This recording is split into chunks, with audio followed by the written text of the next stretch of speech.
Abra sua Bíblia comigo no Salmo 87. Salmo 87.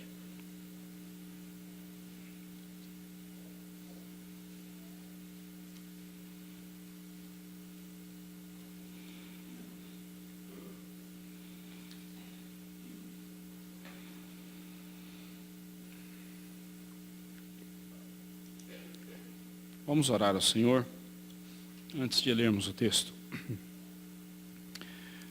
Deus eterno, santo, justo e glorioso, estamos diante de uma porção da Tua Palavra que nos traz verdades eternas sobre a Tua Igreja e a forma como o Senhor a sustenta em todos os momentos. Dá que o nosso coração fique cheio de alegria e gratidão a Ti, por ter nos escolhido para sermos Teu povo. Faze-nos, ó Deus, vislumbrar a glória eterna, a Tua glória, para que as tristezas desta vida não nos desviem da Tua presença. Assim, ó Pai, nós oramos em nome de Jesus. Amém, Senhor Deus. Salmo 87, dos filhos de Corá, cântico, fundada por ele sobre os montes santos.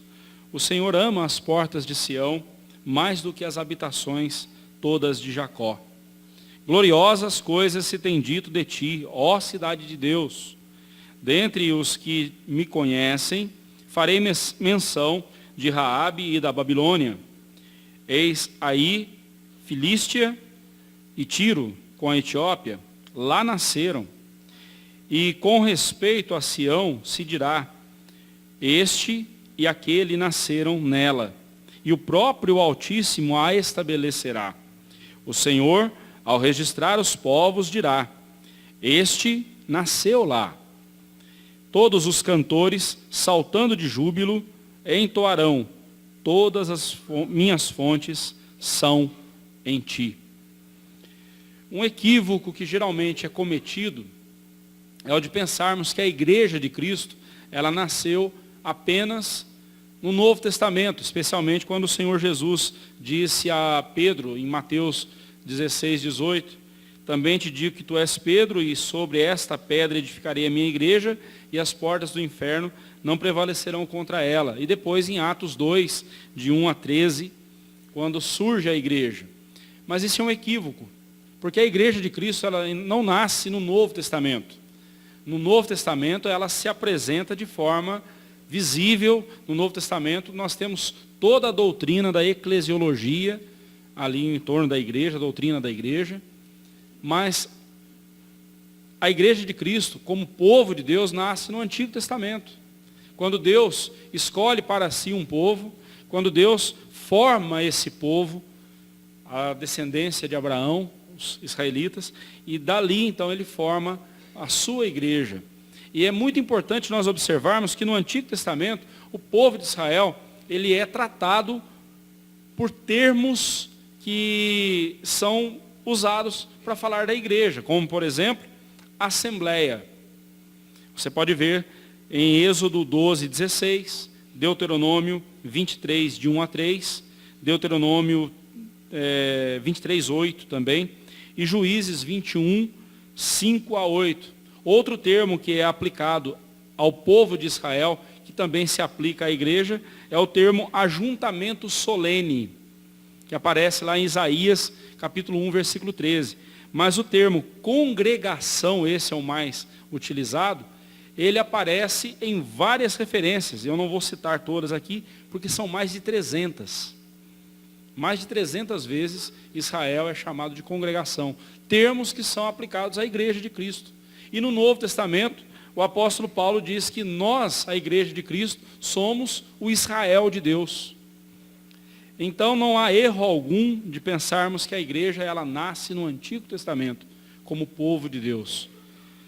Neste salmo, os filhos de Corá, que é dos filhos de Corá, é um cântico, então portanto era um salmo para ser entoado, um hino para ser entoado, quando o povo de Deus reunido em louvor a Deus, quando o povo estava congregado para adorar ao Senhor, eles entoavam esse cântico, né, de louvor ao Senhor.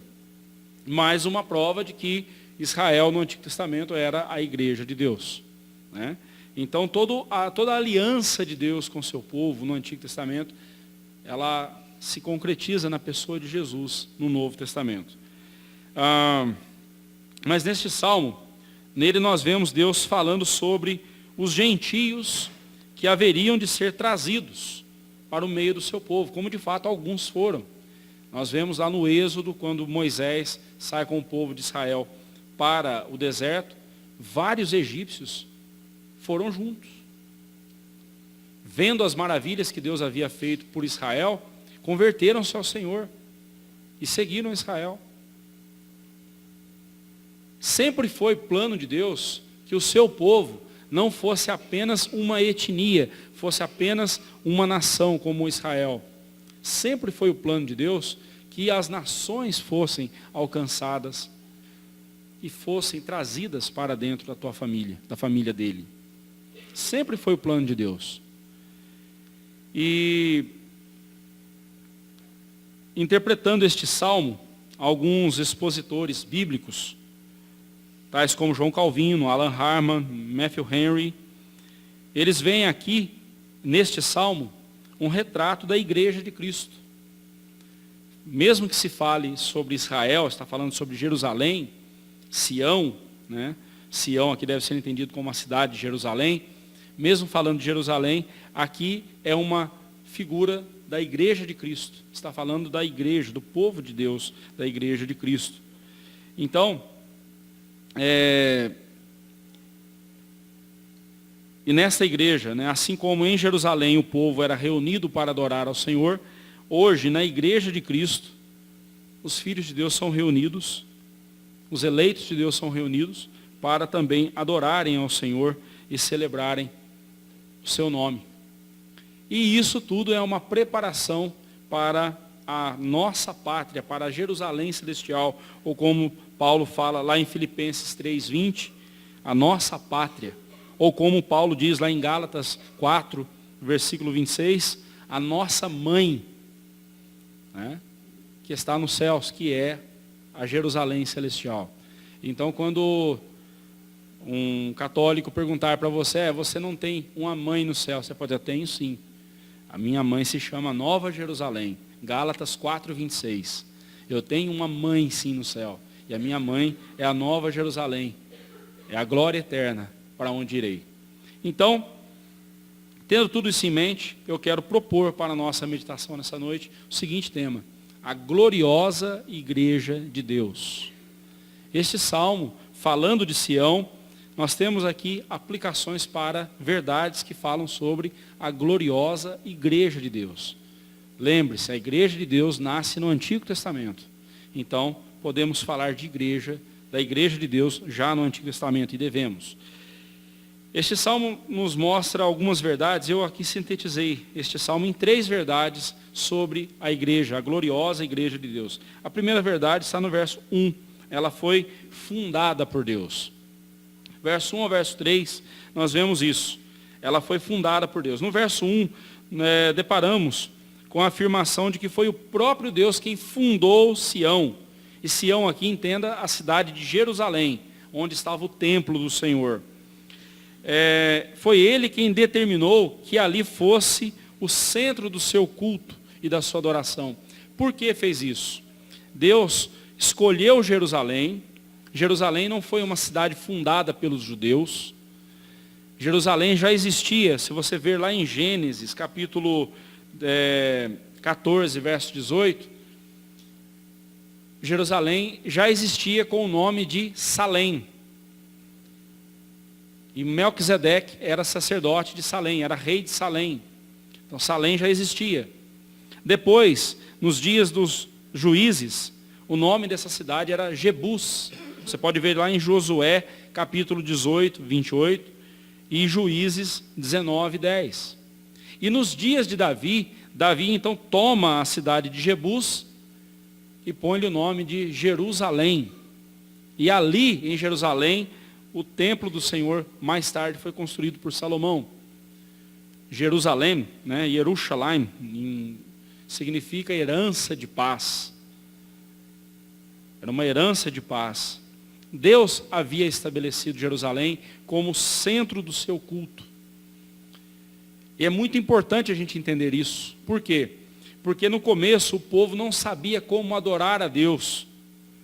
Por isso Deus congregou o seu povo em Jerusalém e ali ele mostrou como ele queria ser adorado, como ele deveria ser adorado.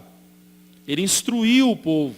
E uma vez instruído, agora o povo se volta, sai de Jerusalém e espalha entre as nações os ensinamentos do Senhor. A igreja nasceu em Jerusalém. Nós vamos ver lá em Atos dos Apóstolos, a igreja começa em Jerusalém. E de Jerusalém ela se espalha por todas as nações. Foi importante no começo, na infância da igreja, foi importante esse centralizar em Jerusalém. Porque a partir dali, então, Deus ensinou os seus filhos a adorá-lo, e os seus filhos agora são responsáveis por levar a adoração a Deus. É isso o nome que damos de missões ou de evangelização. Quando evangelizamos, nosso objetivo é ver pessoas serem convertidas a Cristo para que se transformem em adoradores do Senhor e servos de Deus. E passem a adorar o Senhor. O objetivo todo é a adoração a Deus, né? Então nós devemos entender dessa forma Jerusalém. E por isso, o versículo de 1 diz que Deus estabeleceu Jerusalém. Fundou Jerusalém. Fundada por ele sobre os montes santos. Bem, você vai ver que Jerusalém, ela está localizada entre o monte Sião, né, e o monte Moriá. E é como se fosse uma fenda, né? Então ali é cercada por esses dois montes. E ali está a cidade de Jerusalém. De um lado você vê o monte Moriá, do outro lado o monte Sião, a cordilheira do Sião, os montes santos. Mas quem é que tornou santo ou santos aqueles montes? Foi o Senhor. Ainda que a referência aqui seja a cidade de Jerusalém, a capital da Judéia, nós devemos ver aqui a igreja de Cristo, pois, como já afirmamos, Deus usou a cidade de Jerusalém terrena para dali difundir o seu culto entre as nações. Ali estava personificada a igreja de Deus, a qual é a sua porta-voz neste mundo, levando sua palavra a todas as nações, a fim de que, dentre todas as nações, os seus eleitos sejam reunidos na família de Deus. Ao olharmos aqui para a igreja de Deus na terra, nós devemos lembrar que ela foi fundada por Ele mesmo, com o propósito de que ela levasse o evangelho e anunciasse o seu reino neste mundo. Quem fundou a igreja? Foi o próprio Deus. Quem nos fez igreja dele foi o próprio Deus. Não é uma obra nossa, é uma obra de Deus. Por isso mesmo, todos os propósitos da igreja, todos os objetivos da igreja, têm que ser os de Deus. Foi Deus quem fundou a sua igreja. No versículo 2, nós vemos a razão pela qual Deus fundou a sua igreja. E a razão é o seu amor. O Senhor ama as portas de Sião mais do que todas as habitações de Jacó. É o amor de Deus. O que nos tornou, nós, miseráveis pecadores, o que nos tornou em filhos de Deus, foi o amor de Deus. Não foi porque nós merecíamos o seu amor, não foi porque nós éramos bons, merecedores, não. Foi o amor de Deus, foi a graça, a misericórdia dele. Toda a excelência da cidade santa, vista hoje na igreja de Deus, se dá pela soberana escolha de Deus, pelo amor de Deus, em escolher para si o seu povo. O que torna a igreja de Deus bela é o próprio Deus, é o amor de Deus. A razão para Deus ter escolhido Jerusalém não estava na cidade de Jerusalém, mas estava nele próprio, no seu amor. Da mesma forma, a razão pela qual Deus nos escolheu para sermos igreja dele, não está em nós. Olhando para mim, eu não vejo motivo algum para Deus ter me amado. Aliás, olhando para mim, o que eu vejo é motivo para Deus ter me rejeitado. Mas então por que eu sou amado por Deus? Porque Deus é amor. Porque Deus é misericordioso. Por que você é amado por Deus? Porque Deus quis te amar. E isso deve encher o nosso coração da mais profunda alegria e da mais profunda gratidão. Porque Deus poderia ter escolhido qualquer outro pecador, não nós. Poderia ter escolhido outro pecador em nosso lugar. Pecador é o que não falta nesse mundo. Por falta de opção? Não. Deus nos escolheu porque Ele quis. E isso deve trazer ao nosso coração profundo senso de gratidão a Deus. Estamos fundamentados no amor de Deus. Pode haver algo mais sólido, mais perene, mais poderoso do que esse amor? Acabamos de ler em Romanos 8, versículos 31 em diante. Quem nos separará do amor de Deus? Em Romanos 5, 8, nós vemos que Deus nos amou de tal maneira, a tal ponto, quando nós éramos seus inimigos, Ele nos amou. Não existe nada mais poderoso do que esse amor. No versículo 3, nós vemos o efeito desse amor maravilhoso na vida do povo de Deus, na vida da igreja de Deus. No verso 3 diz assim: gloriosas coisas se tem dito de ti, ó cidade de Deus. Ainda que Jerusalém, por vezes, tivesse caído nas mãos de inimigos, tivesse sido atacada por inimigos, ainda que o povo de Deus várias vezes foi oprimido pelos inimigos, em momento algum Deus deixou de amar o seu povo.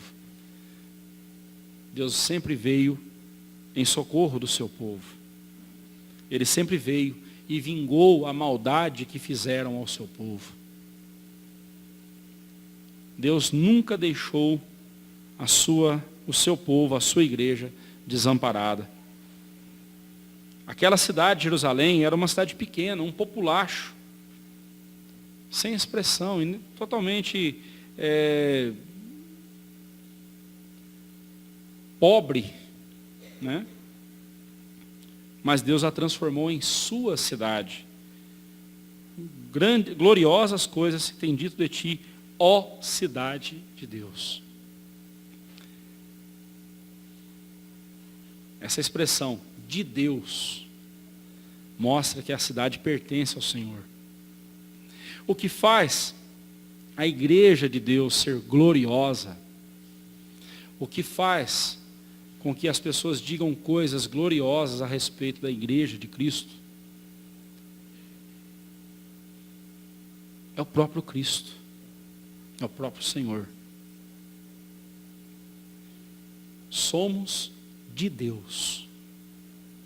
Somos de Deus. Não há nada mais glorioso a se dizer a nosso respeito do que isso. Somos propriedade exclusiva do Senhor. Somos nação santa, povo de propriedade exclusiva do Senhor, sacerdócio real. Fomos chamados, retirados das trevas e transportados para o reino do Filho do seu amor, para que então proclamássemos as virtudes do seu reino, o poder do seu reino e da sua glória. O que torna a igreja de Cristo gloriosa é o que Deus faz por nós. É o que Deus faz em nós. O que torna uma igreja gloriosa não é o seu belo templo suntuoso, o seu culto cheio de aparatos e ornamentos, ou as estratégias que essa igreja tem para a evangelização. O que torna a igreja gloriosa é o amor de Deus. E sabe, irmãos, enquanto nós não entendermos isso, nós ficaremos inventando coisas para tornar a igreja relevante. Eu tenho urticária quando eu escuto isso. Me dá gastura quando eu escuto alguém dizendo, a igreja tem que ser relevante em nossos dias. Bem, se a igreja não está sendo relevante, é porque ela abandonou a palavra de Deus. Se a igreja está buscando relevância nos nossos dias, é porque ela deixou de lado a palavra de Deus. Ela deixou de se ver amada por Deus como de fato ela é. Porque não existe nada mais relevante do que o Evangelho. Porque não existe notícia mais relevante, mais poderosa do que esta, que me diz, eu, miserável pecador, fui alcançado pela graça de um Deus santo, poderoso, que me transformou, que me perdoou, que me regenerou, me deu nova vida, e agora então estou seguro em seu amor, seguro em seus braços. É isso que o pecador precisa ouvir. Para que a vida dele se torne relevante, ele precisa entender o quanto Deus o amou, a ponto de entregar o seu filho para salvá-lo. Mas ele precisa ver o quão pecador ele é, e o quanto ele necessita da graça de Deus. Enquanto houver no homem, no coração do homem, algum resquício de vanglória, algum resquício de autojustiça, ele não se apropriará das bênçãos da cruz. Não é o que fazemos para Deus que nos torna gloriosos, mas é o que Deus faz, o que Deus fez e o que Ele fará por nós. Tanto é que o último estágio da nossa salvação é a glorificação. Seremos um dia levados para a glória eterna, teremos corpos gloriosos, seremos ressuscitados gloriosamente, teremos corpos gloriosos, aptos para habitarem na glória eterna. Obra de Cristo, do começo ao fim. Do começo ao fim. A igreja de Deus passa por reveses, por perseguições. Acabamos de ouvir a irmã Maiara dizer sobre isso. Passamos por reveses, por perseguições. A igreja é atacada diversas vezes, de diversas formas. Sofre porque ama a Cristo. Sofre porque é de Cristo.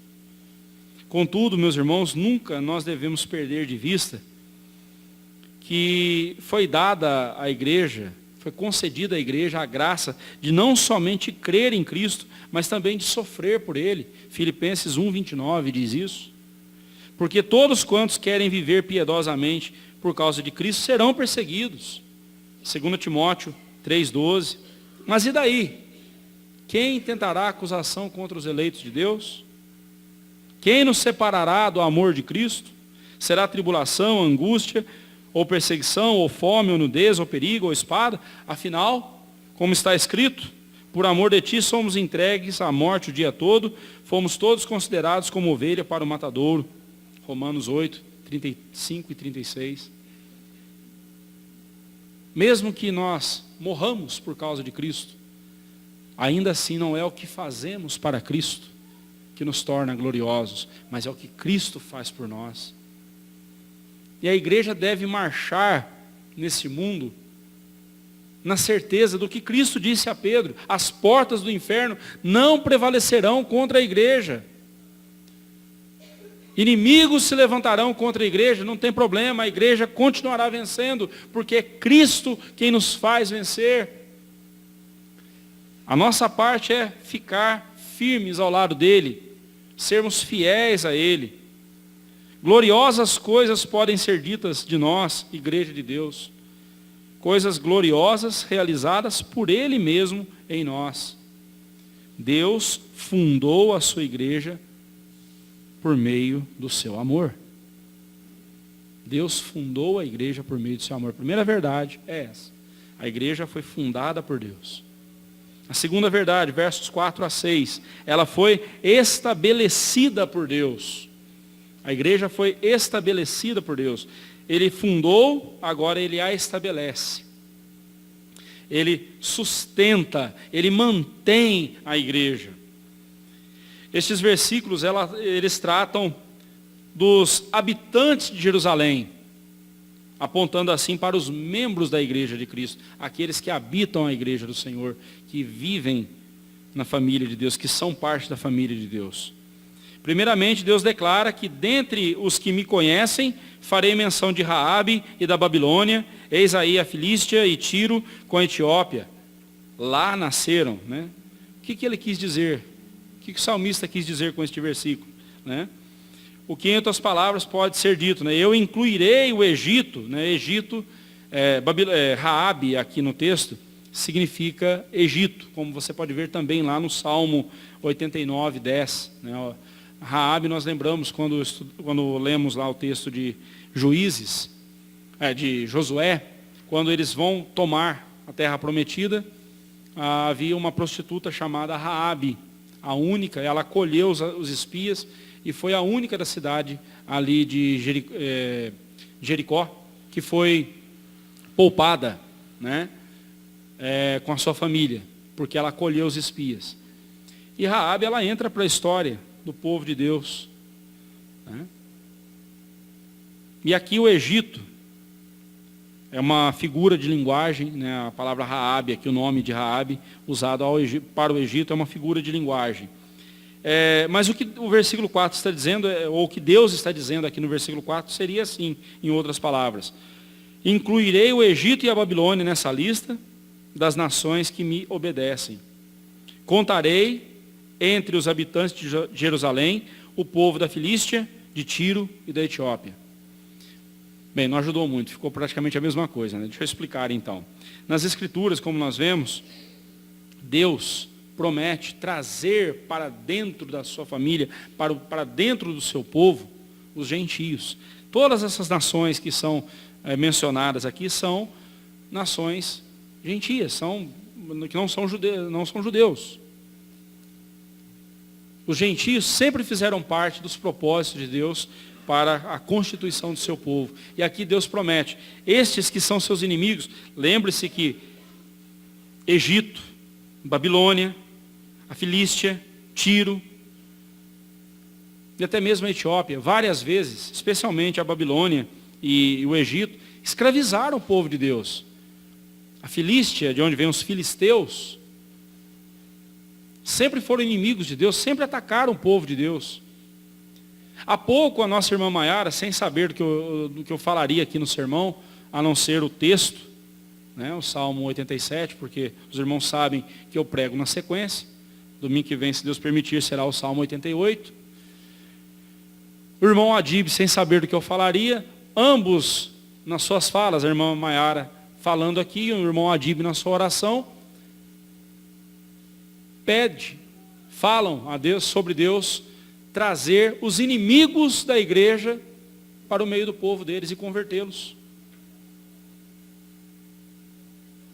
E é justamente isso que este salmo está dizendo, ou que Deus está dizendo nesse verso 4.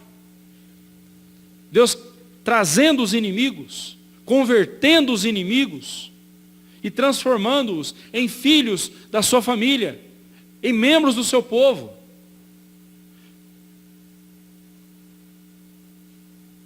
Por isso que a nossa oração sempre deve ser pedindo a Deus para converter os ímpios, converter os pagãos, converter os inimigos. Eu sei que muitas vezes a nossa vontade é fazer uma oração precatória, pedindo a justiça de Deus contra os inimigos, mas nós devemos orar pedindo a conversão. Porque assim é a graça de Deus. E quando Deus diz, lá nasceram, né, no final do verso 4, lá nasceram, quis dizer, porque foi assim desde o princípio, eu os escolhi também. Eu quero salvá-los, eu quero salvar quem também não é do meu povo e torná-lo parte do meu povo.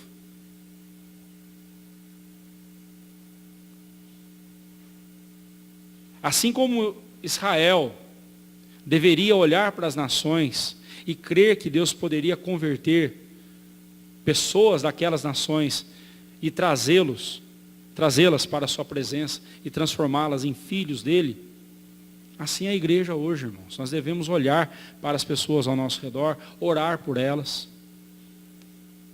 Se a igreja está sendo perseguida, orar pelos nossos perseguidores. Porque se Deus os converter, eles não serão mais nossos inimigos, serão nossos irmãos.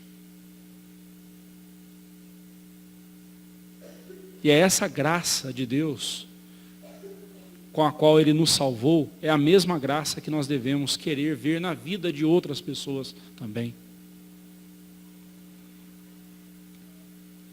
Assim é a graça de Deus. A sua justiça pode, sobre os pecadores, tanto pode ser revelada de forma trazendo juízo condenatório, ou trazendo a sua graça salvadora. A nossa oração deve ser: Senhor, faça a tua vontade. Se a vontade de Deus for converter o inimigo, Ele converterá. Se a vontade de Deus for transformar aquele algoz, aqueles que maltratam a igreja de Cristo, perseguem a igreja de Cristo, se a vontade dele for transformá-los em filhos dele, Ele o fará. E nós devemos nos regozijar com isso, como nos mostrará o versículo 7. Bem, no versículo 5, ele completa o que foi dito no versículo 4. E com respeito a Sião se dirá: este e aquele nasceram nela, e o próprio Altíssimo a estabelecerá. É assegurado que os novos cidadãos da cidade santa, ou os novos membros da igreja de Cristo, serão congregados na igreja de Deus, na família de Deus, e isso de diferentes partes do mundo. É isso que quer dizer o termo católico, ou o termo universal. Ou seja, a igreja que está em todas as partes do mundo. De todas as nações, de todas as línguas, tribos e nações, Deus reúne para si o seu povo. A promessa, essa promessa, no verso 5, descreve estrangeiros de nascença, haverão de ser contados como parte do povo de Deus, como se tivessem nascido na cidade de Sião. Seria mais ou menos, falando da igreja, seria mais ou menos assim. Alguns de nós aqui tiveram o privilégio de terem nascido em berço cristão e educados desde pequenos na casa do Senhor. Outros foram trazidos depois. Mas tanto o que nasceu quanto o que veio depois é filho de Deus, é salvo em Cristo Jesus, faz parte do povo de Deus. É assim que Deus nos trata.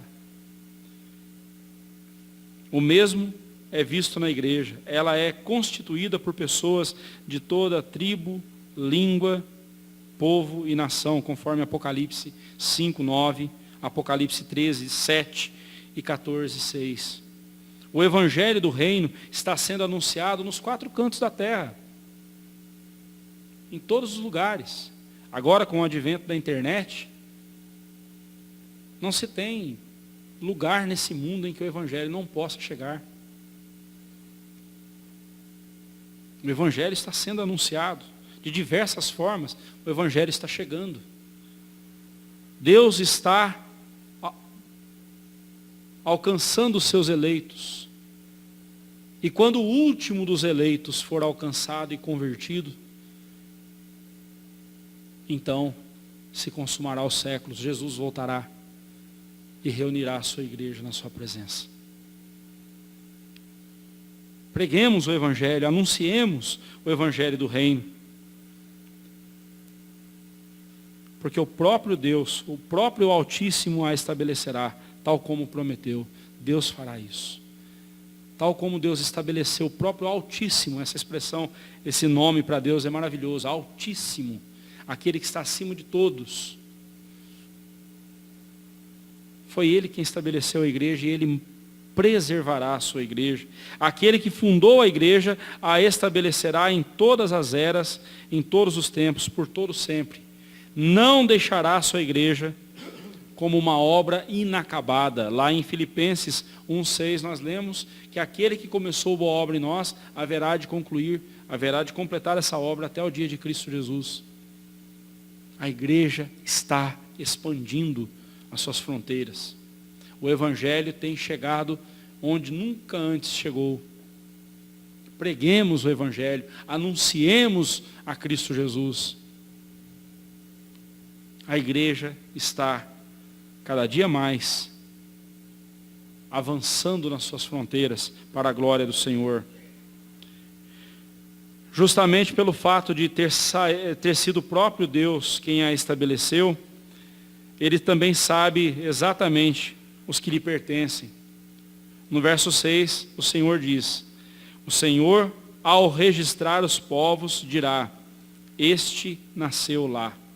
Tal como nos lembra o que o apóstolo Paulo disse em 2 Timóteo 2,19: entretanto, o firme fundamento de Deus permanece, tendo este selo: o Senhor conhece os que lhe pertencem. Aqui no versículo 6, o salmista está mostrando justamente isso. Deus sabe quem é dele. Deus sabe quem é filho dele. O versículo 6 está dizendo que ao adotar os gentios em sua família, Deus não os considera como estrangeiros convertidos, mas sim como filhos de fato. Pois a adoção divina dá aos estrangeiros o status de herdeiros de Deus e co-herdeiros com Cristo, conforme Romanos 8:17. Nós somos estrangeiros, nós não somos judeus. Nós somos gentios, a menos que haja entre nós aqui algum judeu. Mas até o judeu, ele precisa ser convertido a Cristo, porque senão ele não é povo de Deus. O judeu não deve escorar-se na ideia de que, sendo eu um judeu, então eu estou salvo. Não. A salvação é para aqueles que estão em Cristo Jesus. Aliás, o salvo está em Cristo. E somente quem está em Cristo é salvo de fato. Deus estabeleceu a aliança dele com os judeus. Agora, para que estes propagassem o nome dele, anunciassem a sua revelação ao mundo. Porque os gentios faziam parte do plano de Deus e fazem parte do plano de Deus. E Deus então alcança também os gentios. No versículo 6, Cristo adquiriu e concedeu a nós o direito de sermos filhos de Deus. João 1,12 nos diz isso. É pelos méritos de Cristo. Comentando este versículo 6, João Calvino ele diz o seguinte, que ele deve ser entendido, esse versículo deve ser entendido como uma referência à vocação eficaz, né? Vocação eficaz é Deus chamando o pecador e convertendo o pecador através da pregação do Evangelho. E Calvino continua: é fato que Deus escreveu os nomes de seus filhos no livro da vida antes da fundação do mundo, porém, só os considerou arrolados no catálogo dos seus santos, ao serem eles regenerados pelo Espírito Santo de adoção e ao imprimir-lhes o seu próprio selo. O que Calvino quis dizer com isso? Deus, antes da fundação do mundo, escolheu aqueles que haveriam de ser salvos. Obviamente, nenhum deles existia ainda. Quando eles passaram a existir, quando eles vieram à existência, em determinado momento de suas vidas, foram convertidos a Cristo. E a partir então da sua conversão, eles então se apropriam de todas as bênçãos que Deus lhes prometeu desde a fundação do mundo. Aplicando isso a nós, talvez você tenha dificuldade em crer na doutrina da predestinação, mas é uma doutrina bíblica, estou falando de predestinação. Deus nos escolheu antes da fundação do mundo. O privilégio que você tem hoje de crer em Cristo Jesus e de um dia ter recebido a Cristo como seu Salvador, entregue a sua vida a Ele e crido nele, esse privilégio não foi você que determinou que fosse assim. Foi Deus antes mesmo de você existir. Não há merecimento em nós. A doutrina da predestinação ela é difícil para a gente aceitar, porque nós De fato, nós não queremos que alguém diga o que vai acontecer conosco. Nós queremos mandar em nossa vida. A doutrina da predestinação vem nos dizer que a nossa vida está nas mãos de Deus. E se nós hoje cremos em Cristo, não foi porque nós decidimos um dia crer, mas foi porque Deus decidiu que um dia nós crêssemos nele. E nos dotou de fé e nos capacitou com a sua graça para então crermos nele. E Deus conhece os que lhe pertencem. E a terceira e última verdade sobre a igreja de Deus, a gloriosa igreja de Deus, está no versículo 7. A sua alegria é o próprio Deus. Deus a fundou, Deus a estabeleceu, e Deus é quem alegra a sua igreja. A alegria da igreja é o próprio Deus. Todos os cantores, saltando de júbilo, entoarão. E o que eles irão entoar? Essa canção. Todas as minhas fontes são em ti. A expressão aqui ela é difícil de traduzir, né? Se você pegar o texto hebraico, você vai ver que a expressão lá ela é bem difícil a tradução. Calvino, como muitos outros, entende que aqui há uma figura de linguagem. Ela deve ser entendida como uma metáfora, uma figura de linguagem, referindo-se a melodias e a cânticos. Mas ele vai um pouco além. Ele observa que a palavra que aqui foi traduzida por fontes ou por mananciais, também pode ser traduzida por um olho ou pelo verbo observar. E aí então ele propõe a seguinte tradução: estarei sempre ansiosamente e fixamente olhando para ti. Vamos ver como é que fica isso no versículo agora. Os cantores saltarão de alegria, dançarão de alegria, né? E louvarão ao Senhor, mostrando aqui quanto eles estão felizes. E eles olharão para Deus e dirão: em ti, Senhor, os meus olhos estão postos. Eu olharei para o Senhor ansiosamente. Eu estarei sempre olhando para o Senhor.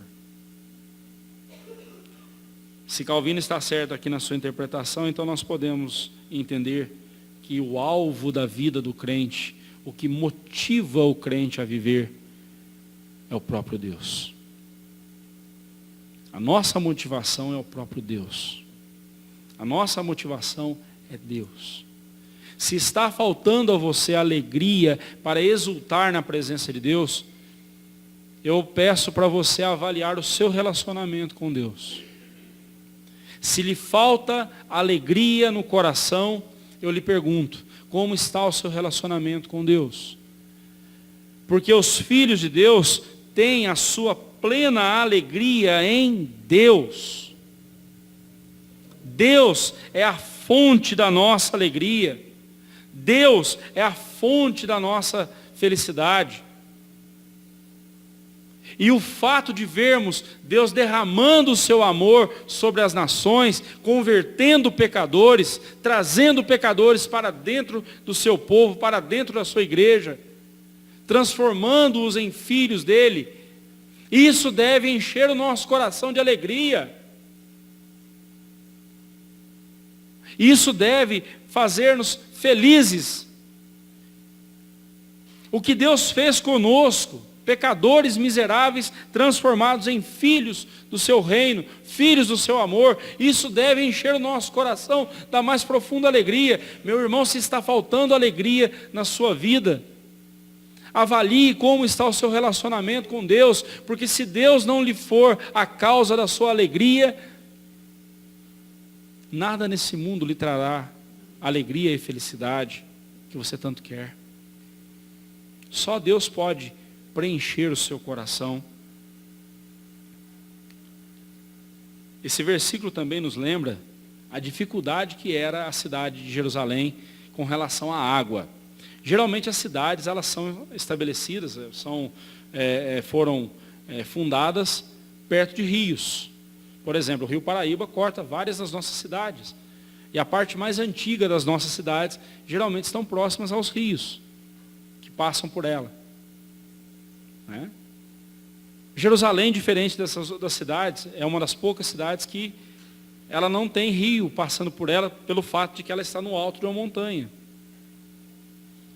Nos dias do rei Ezequias, você pode ver lá em 2 Reis, capítulo 20, versículo 20, e 2 Crônicas, capítulo 32, versículo 30, nos dias do rei Ezequias, ele resolveu essa questão da seguinte forma: ele fez um açude na região de Giom, e desse açude ele fez um aqueduto, trazendo água para dentro de Jerusalém, por meio de um canal.